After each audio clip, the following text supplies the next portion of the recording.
Hey everybody, it's Friday morning with a Friday morning update. And Cricket reminded me this morning that as much as I'm doing with the radio and interviewing other people, that she said it was nice to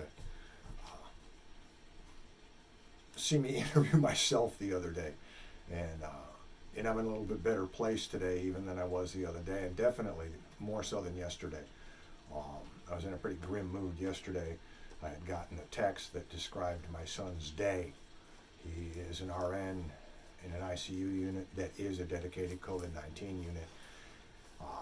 And I will say this, he's risking his life every minute of every hour of every day, not just for his patients' lives, but also to save your life. Um, don't break quarantines. Don't break physical distancing. That's my son. I'm going to start to take it personal with the whole I'm going to live my life or I'm not afraid thing that I keep seeing. We're doing a pretty good job here in Buffalo. We're at 773 confirmed cases today. The curve is starting to flatten a little bit, so people are really starting to keep social distancing in mind and breaking the chain of transmission. And thank you for that. I'm going to say right up front, I'm not a healthcare worker. I'm not a doctor. I'm not medical. I'm not a medical researcher. I am technical by background, and I've been doing this. Ash and I live in the upstairs of my house.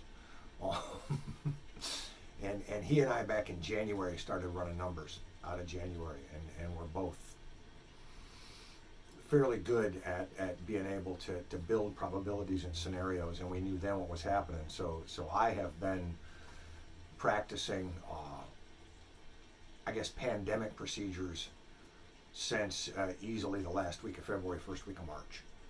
And what I mean when I say that is brought up by the fact that there's rumblings coming out of Washington and the White House that they're going to recommend that people wear masks in public, either everyone or particularly hard-hit areas. And it came up again in the Governor Cuomo's press conference this morning, and I agree with the governor because I've been out there doing essentials runs for people in those vulnerable populations, over 70, cancer patients, transplant patients, immunosuppressed, underlying heart and lung conditions. And I've observed some things over the month, and I agree with something that came up during the governor's briefing this morning, is that the problem is that a cloth mask or a mask like I wear, and you've seen me do it before in a video, you've seen my pictures on Facebook, when I walk out of the house, the hat's on, this goes on, this comes up, these go on.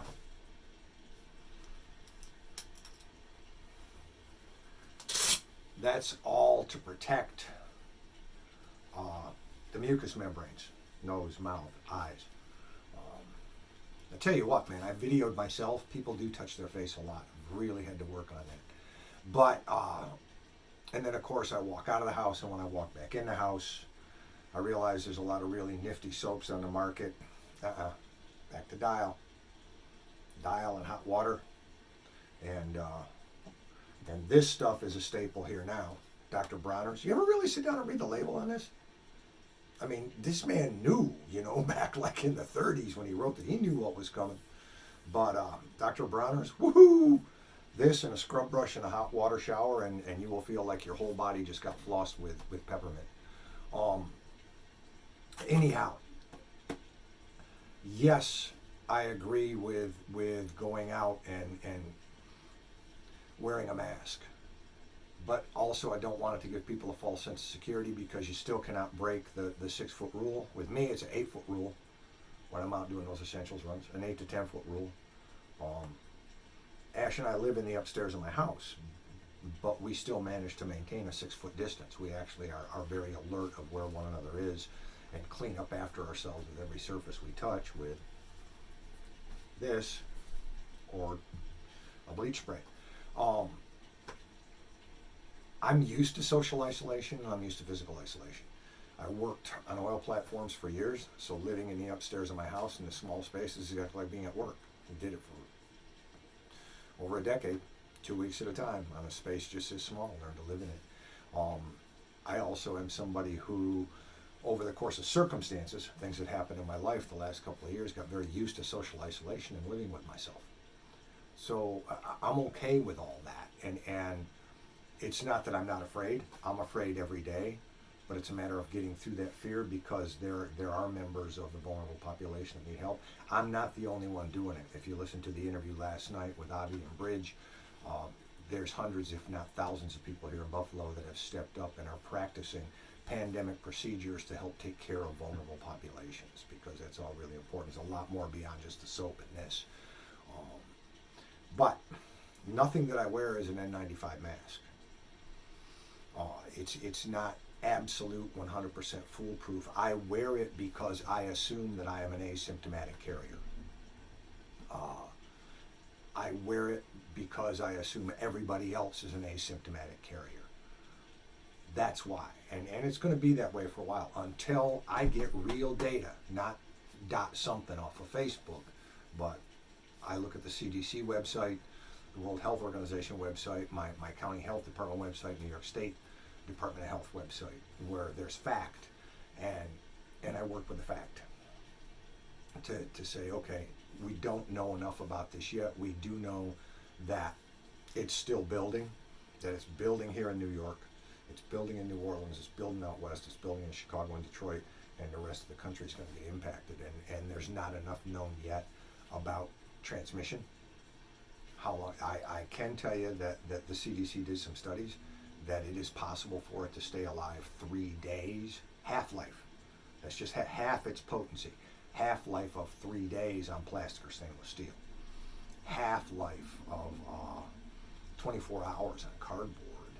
That's coming off the CDC website. So I assume that somebody out there, as I navigate, and by the way, when I say out there, now I'm down to, if I make a run for someone, it might be max 2-3 people in a day. I take 2 days down in the house to reduce my exposure. It's math.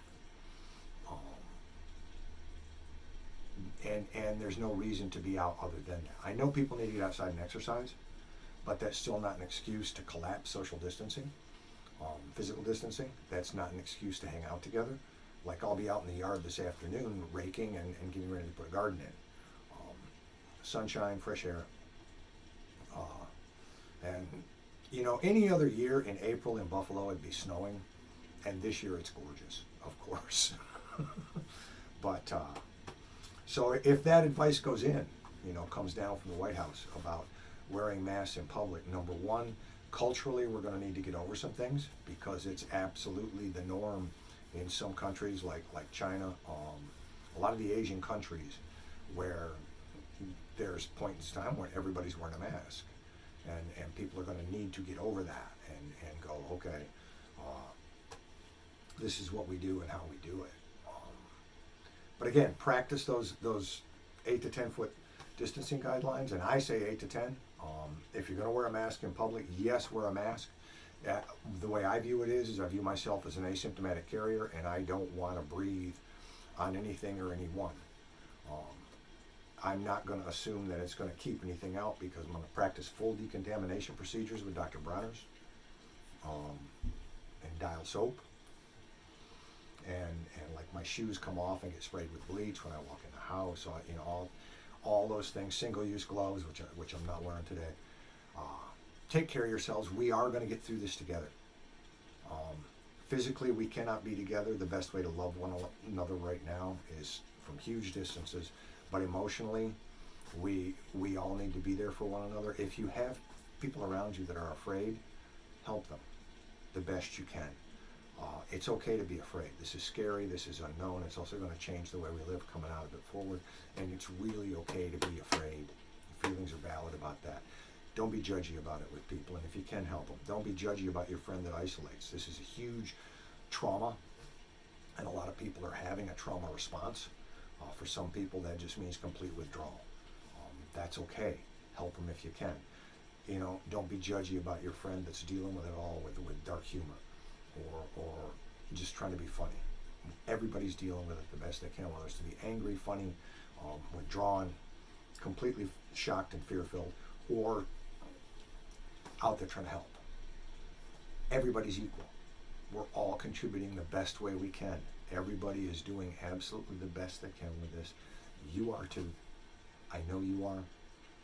I love y'all. Okay. This is going to extend for a while. All right. There's a lot of things people look forward to over the summer that probably won't happen. But when that's over, when we can all finally see one another again, that's just going to be this big, messy, wonderful celebration. All right. There are good things happening. I just touched my face again, unconsciously, and I worked at not doing that throughout this video. So be conscious of that, because I'm constantly working on that to be more hygienic and more clean about what I'm doing. You are wonderful. We will all get through this. We will. Tonight's interview is with Ms. Imani White. I have known her for 30 years. It was a wonderful conversation with her. And also, for those of you who know me, you might want to hear it, because she's somebody who's known me 30 years, and she's one of the people that can check me on things. So it's really kind of, that's kind of fun to have somebody who cares about me and loves about me enough to do that. That's really cool. You all take care of yourselves, okay? Love one another, and like I say, I'm going to have to keep doing this for a while. It's okay. It sucks. A lot of us, I'm out of work. A lot of people I know are out of work. Everybody's going to be out of work when we come out. We're going to be broke. We're going to have to come up with new paradigms, new ways to take care of one another. But right now, let's all help one another the best we can. All right? Whether that's, being withdrawn, or checking on your neighbors, or using a computer and the phone to help out. If you can be part of a mutual aid network, and you can do that, remember, practice safely, assume that you have it, assume everybody else has it, limit your exposure, okay? One person trips to the grocery store. Doesn't have to be a whole family. Do not take the dog to Home Depot to walk the aisles because you're bored, all right? One person trip to Walgreens, that kind of thing. And remember that a lot of grocery stores are offering drive-up service. You can order online ahead, because when you order Instacart, you're asking somebody to continually expose themselves over and over and over. As much as you can do for yourself. I wear this in the car, even if I'm getting, like at a takeout window, or if I'm having groceries put in the bed of the truck. This comes up. The other mask is on. The glasses are on. Even when I roll the window down. It's not about being paranoid. It's about being safe. Learning how to live through this and wait for them to get those vaccines developed. There's some exciting developments in Buffalo this morning. Roswell is, and again, I source my stuff with facts, attempting a drug that appears to help people, and I know overseas that they are using plasma from people that have recovered to see how that works. We will get through this. Love one another. Take care of one another. Show tonight, Ms. Imani White. Remember, Desolation Angel Radio. You can find it on the web. All the paywalls are down. It's interviews with a lot of your friends. Okay, Greg Haley's coming back on this week. I've done so much here in Buffalo with people. Julie and Steve Rockcastle out of Green Heron Farm, who still have good clean organic beef, chicken, and pork available. A lot of people with their thoughts on things. All right, Don and Daniela Waterhawk, Billy Woods, Imani tonight, people you might know. I love you all. Take care of yourselves.